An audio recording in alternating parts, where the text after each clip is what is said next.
മറ്റൊരു വാർത്തയിലേക്ക് കടന്നാൽ എടിഎമ്മിലെ കവർച്ചാ ശ്രമം കയ്യോടെ പിടികൂടി പോലീസ്. കോഴിക്കോട് കള്ളൻതോട് SBI എടിഎമ്മിലാണ് ഗ്യാസ് കട്ടർ ഉപയോഗിച്ച് കവർച്ചാ ശ്രമം നടന്നത്. അസം സ്വദേശി പപ്പുൽ ഹക്കിനെ കുന്നമംഗലം പോലീസ് നൈറ്റ് പെട്രോളിംഗ് സംഘം പിടികൂടി.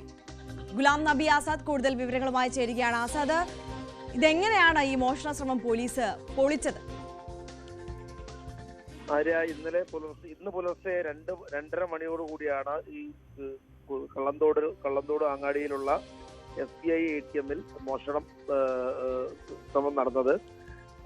ഈ 2:30 മണിയോട് കൂടി ഇതുവഴി പോലീസ് പെട്രോളിംഗ് ഉണ്ടായിരുന്നു. കുന്നമംഗലം പോലീസിന്റെ പെട്രോളിംഗ് സംഘം ഈ എടിഎമ്മിന്റെ അടുത്തെത്തിയപ്പോൾ എടിഎമ്മിന്റെ അസ്വാഭാവികമായിട്ട് എടിഎമ്മിന്റെ ഷട്ടർ താഴ്ന്നു കിടക്കുന്നതായി പോലീസിന് ശ്രദ്ധയിൽപ്പെട്ടു. തുടർന്ന് പോലീസ് നടത്തിയ പരിശോധനയിലാണ് ഗ്യാസ് കട്ടർ ഉപയോഗിച്ച് എടിഎം കത്തിച്ച് പണം കവരാനുള്ള ശ്രമം നടത്തുന്നത് കണ്ടത്.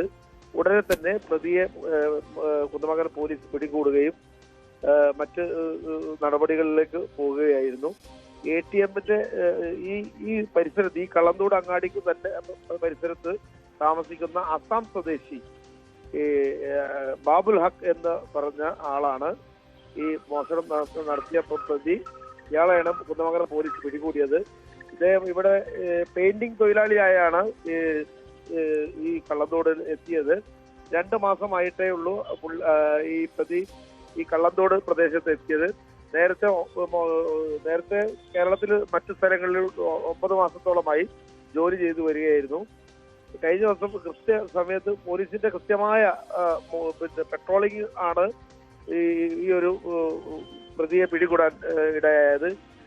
പോലീസിന്റെ പെട്രോളിംഗോ ശ്രദ്ധയിൽപ്പെട്ടിട്ടില്ലെങ്കിൽ വലിയൊരു മോഷണമായിരിക്കും ഇന്ന് കേരളം രാവിലെ തന്നെ അറിയാൻ പോകുന്നത്.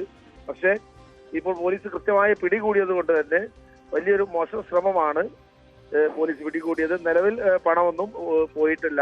പോലീസിന്റെ കസ്റ്റഡിയിലാണ് ഇപ്പോൾ ഈ പ്രതി ഉള്ളത്. കൂടുതൽ ഈ ഇദ്ദേഹത്തിന്റെ കൂടെ മറ്റു ആരെങ്കിലും ഉണ്ടോ എന്നുള്ള വിവരങ്ങൾ ചോദ്യം ചെയ്തു വരികയാണ് കുന്നമംഗലം പോലീസ്.